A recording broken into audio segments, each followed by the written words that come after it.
Hey everybody, this is Matt Williams with Focus on the 615, and we are here at Davishire Interiors on 21st Avenue in Nashville, Tennessee, and we are about to interview Josh Jenkins from Green River Ordinance, who we just saw live a couple days ago. We enjoyed them so much that we got an exclusive interview with the lead singer, Josh. He may even take time out to play an exclusive acoustic song for us. And we're going to discuss everything about the band, their new album, where they got their start, and where they're going next. So hope you enjoy it. Keep it here on Focus on the 615. All right, we're with Josh Jenkins from Green River Ordinance right now. Josh, thank you so much for coming. Thank you for having me. Appreciate it. Yeah, we were at the show for fans of Focus. We did a write up on your Exit In show a couple nights ago. How'd that go for you? We had a great time. It was a blast. It was a second time we've ever played Exit In, and we loved the venue. It was a great night. Had a lot of friends out, and just had a good time. Yeah, sweat a lot, which is always a good sign. That's good. That means people were enjoying it. Yeah, exactly. Well, I'd like to kind of start from the beginning. For people that may not be completely familiar with GRO and what you're doing, describe your music to us. It's like southern pop rock. We grew up listening to kind of on all different things. I grew up listening to country music. My dad grew up. Not my dad. The other guys grew up listening to blues, rock, jazz, and that kind of has found its way into our music. And we initially started as a blues rock band before I was in the band, and then I joined, and it was kind of transcended into a pop rock thing, and then now it's like a southern, you threw a wrench right in the middle, pop rock thing. Yeah, we try to pull from all our influences and mix it up to make something hopefully unique. That's great. Well, so how'd you guys form initially? You said you kind of came in after the fact. Came after. Jamie Ice and Jeff Ice, the brothers in the band. Jeff was actually 13. He was in middle school when the band started, and their parents bought them instruments because they weren't good at sports. So we joined a band, and when I met them, shout out to all the kids that aren't good at sports. It's okay. It's okay. There are things you can do. And they, when I met those boys, they were wearing bell bottoms and had crazy hair, and they were in a blues rock band. And I was like, this is insane. That was just a few years ago. yeah. That was like 12 years ago or something crazy. So then I joined shortly after that. I grew up in a small town outside of Fort Worth, which is where we're all from, and I grew up and went to school with Joshua, the other guitar player, and I was I grew up listening to country music and didn't really know anything about blues rock or rock and roll, and then the idea of playing in a band was crazy to me, and so I had a friend of a friend introduce me to Jamie and Jeff, and it was like, a band, this is so cool. We're like a team, and we play together, and they have cool hair. I want to be in this. So it was fun. So you guys got started off, and then relatively quickly developed some mainstream success. Just a couple years ago, got signed to EMI and Capitol and all this. Describe that for us. It was a wild journey. We played. We met in high school, played, and you knew we loved music. We always enjoyed playing, and it was always something fun to do. And then that kind of transitioned into college. And while we were at college, we were we met Denton, our drummer, and that's kind of the lineup we have now. Denton joined, and then that's where it was at. And we would play shows on the weekend in Texas and then have class at 8 a.m. in the next morning. And so we were playing 3 days a week while being full-time students. Decided to leave school and convinced our parents that we were going to play in a band.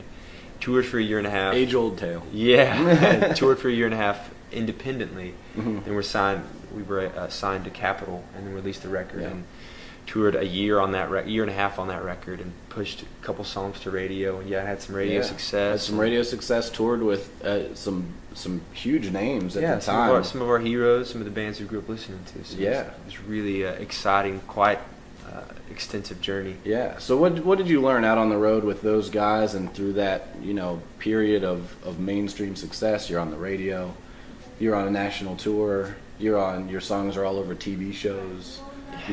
You seem to always be learning something. And sometimes it's easy, and sometimes it's very hard. I mean, one of the hardest parts about being in a band, and most musicians can attest to this, is being in such close proximity with people for weeks, months at a time. So it was probably one of the biggest learning curves of being in a band, is traveling the country in a 15-passenger, being like, man, I love all you guys, but I'm just really would like a break from being around everyone. So that's a huge learning curve. But also on the performance side of things, being around your favorite artist, it's just like, you know, a band like Collective Soul. You know, we grew up in the '90s listening to Collective Soul and some of the songs that they'd written, and getting to see them play day in, day out, and asking questions and talking to them about just the way they treat their fans, the way they approach playing live shows, to writing songs, the whole gamut. It allowed us to be kind of a sponge in those environments and hopefully apply what they had taught us to when we do our own shows and we write our own songs, you know, to really hopefully take it to the next level. Yeah, well, that's incredible. Now take us a little bit through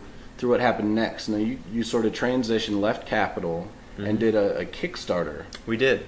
And made $40,000 or something from a Kickstarter. Can you explain, first of all, a little bit about Kickstarter, just a little, and then how that whole process kind of came about? Kickstarter allows artists to basically raise money. By raising money, you allow people to, you have different points in your fundraiser to where if you give $100, you get a certain prize. Maybe it's just a signed record. But if you give $1,000, we'll write a song with you.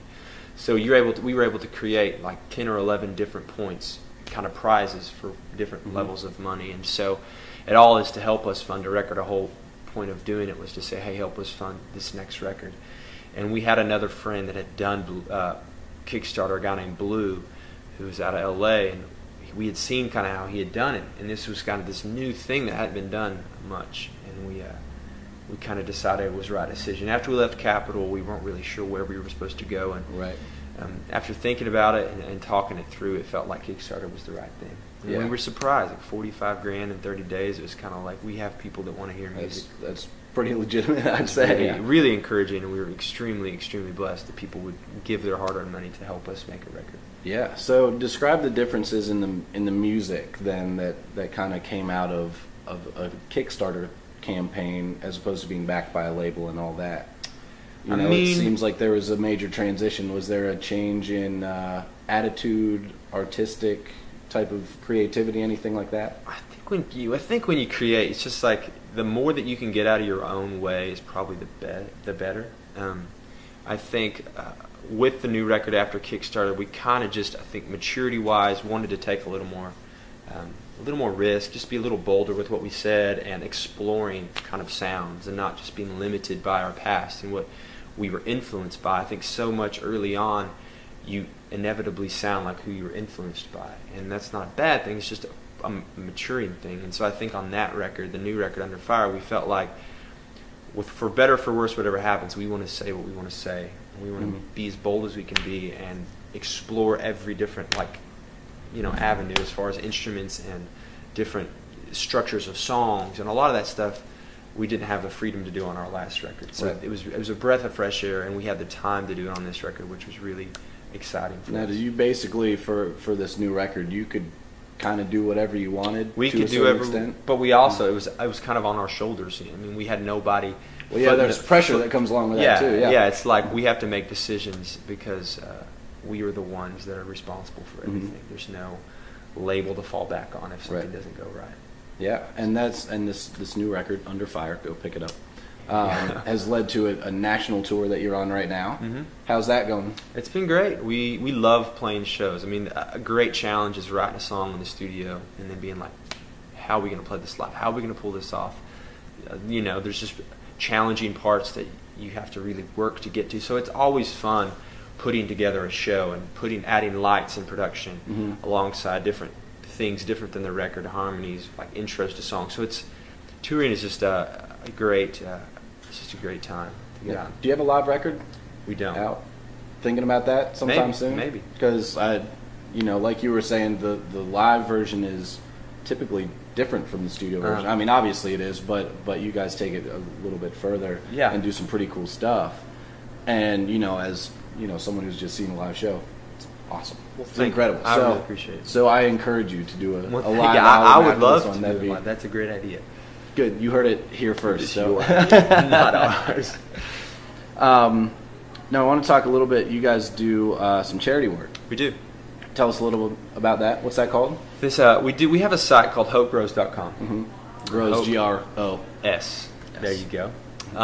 This kind of was a brainchild from a few years back, and it was something we always had wanted to do with our music. Always, kind of the purpose behind what we do wasn't always just to be about us or about glorifying us or making us famous or making us lots of money. You know, we have always liked the idea of, you know, helping people, and Hope Grows was born out of the idea that each individual person in the band has different, you know, organizations and nonprofits, things that they feel drawn to, they feel close to, that are important to them. And so we thought, well, how cool would it be if we did something to where our fans could go to this site and we have a back catalog of songs, and they could buy a song.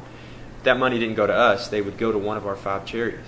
And so we were able to sit down and each individual picked a charity, like mine's International Justice Mission. So someone can go to the site, read about it. There's a video on there explaining why I chose International Justice Mission, what they do, a link to their site.